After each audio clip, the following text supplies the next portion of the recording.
ma'am, another question lang po, kung inyo po lamang mamarapatin po yung katanungan.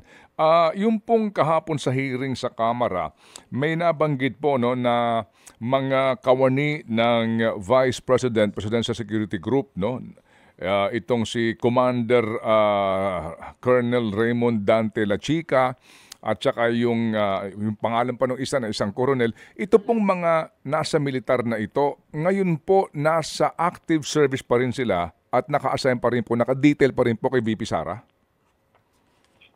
Nasa active service po sila, sir, but I would have to check as to where they are assigned now, sir.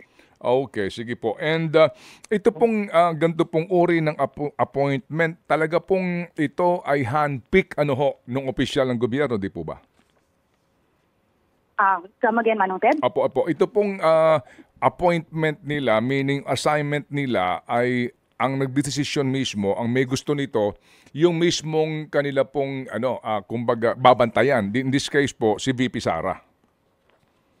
Not necessarily, Manong Ted, no? Ang reassignment po dito sa Armed Forces of the Philippines, depende po sa skill set that each one possess. So there are different scenarios as to where you will be directly assigned.